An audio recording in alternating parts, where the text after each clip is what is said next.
Alright, so today we're looking at this paper called DeepSeek-R1, Incentivizing Reasoning Capability in LLMs via Reinforcement Learning, from DeepSeek AI, and this is their attempt to create an open-source reasoning model that can compete with OpenAI's O1 models, where they claim to achieve comparable performance through large-scale reinforcement learning without necessarily relying on massive amounts of supervised fine-tuning data.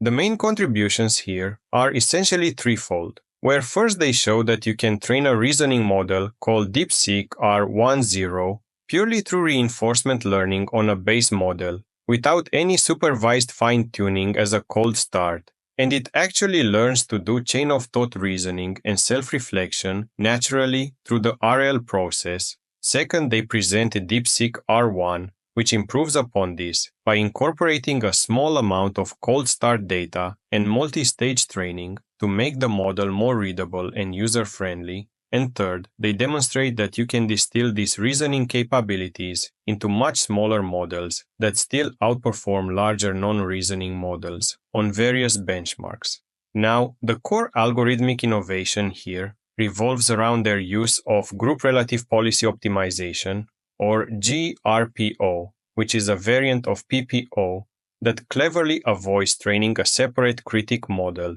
by instead computing advantages using group scores, where for each question, they sample multiple outputs from the old policy and then normalize the rewards within that group to compute advantages. And this is actually quite smart from a computational perspective, because critic models in standard PPO setups are typically the same size as the policy model, which doubles your memory requirements. The training setup for DeepSeek-R1 is remarkably simple, where they just use a basic template that instructs the model to put its reasoning process between think tags and the final answer between answer tags, and they deliberately avoid adding any content-specific biases or requirements like mandating reflection or specific problem-solving strategies because they want to observe what emerges naturally from the RL process. For the reward system, they keep things straightforward with rule-based rewards rather than neural reward models, where accuracy rewards check if the answer is correct using deterministic verification for math problems or compiler feedback for code, and formal rewards ensure the model follows the prescribed output structure. And they explicitly mention avoiding neural reward models because of reward hacking issues during large-scale RL, which is a refreshingly honest admission of the challenges they faced. The training dynamics of DeepSeek-R1 are quite remarkable, where on AIME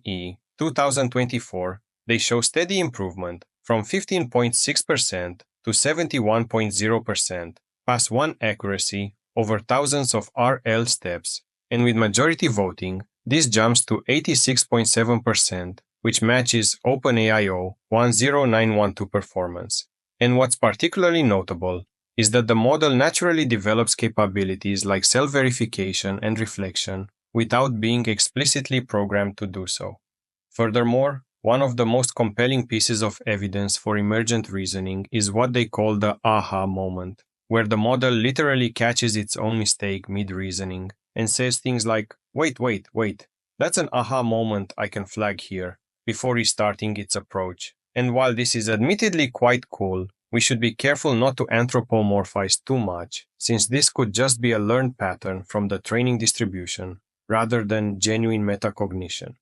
For DeepSeek-R1, they address the limitations of R1, like poor readability and language mixing, by implementing a 4-stage training pipeline where they start with thousands of cold start long chain of thought examples to fine-tune the base model, then apply reasoning-oriented RL similar to R1 together with a language consistency reward because the model used to mix languages in its answers, followed by rejection sampling to create new SFT data combined with non-reasoning tasks. And finally, another round of RL that considers both reasoning and general capabilities. The distillation approach is straightforward, where they use DeepSeek-R1 to generate about 800K training samples, mixing both reasoning and non-reasoning data, then fine-tune various open-source models like Qwen 2.5 and Llama 3 series. And notably, they only use supervised fine-tuning for the distilled models without any RL stage,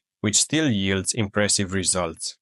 Looking at the results, DeepSeek-R1 achieves genuinely competitive performance with OpenAI 1-1-217 on key reasoning benchmarks, slightly outperforming on AMA 2024 with 79.8% versus 79.2%, and matching on Math 500 with 97.3% versus 96.4%, while on Codeforces it reaches a 2029 rating compared to O1's 2061, placing it in the 96.3 percentile of human competitors, which is legitimately impressive for an open model. The distillation results are perhaps even more compelling, where a 7B parameter distilled model achieves 55.5% on AIM 2024, surpassing the much larger 32B parameter QWQ preview model, and the distilled 32B model reaches 72.6% on AIME,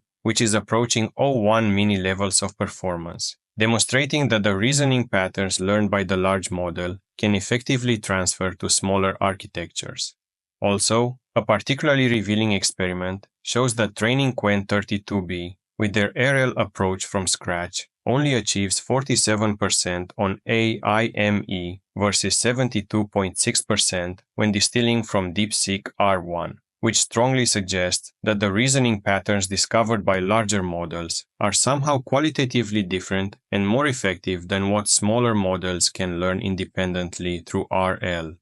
What I really appreciated about this paper is that it discusses the failed attempts, including process reward models, which suffered from reward hacking and difficulty in defining fine-grained reasoning steps, and Monte Carlo tree search, which faced challenges with the exponentially large token generation space and difficulty training effective value models. And this transparency about what didn't work is valuable for the research community. Now, for the limitations and my thoughts. While DeepSeek-R1 represents genuine progress in open-source reasoning models, and the pure RL approach of R10 is conceptually elegant, there are several concerns worth noting, such as poor performance on function calling and JSON output, or it being primarily optimized for English and Chinese, leading to language mixing issues in other languages. Another issue is the sensitivity to prompting, where few-shot examples actually degrade performance, unlike traditional models. And, finally, limited improvements on software engineering tasks due to long evaluation times hampering the RL process. Finally, while they achieve parity with O1 on some benchmarks, we should remember that these benchmarks themselves might be becoming saturated and may not fully capture the breadth of reasoning capabilities. And ultimately, while this work makes important contributions to democratizing reasoning models, it also suggests that achieving the next level of reasoning performance might still require massive computational resources for both base model training and RL that few organizations can afford.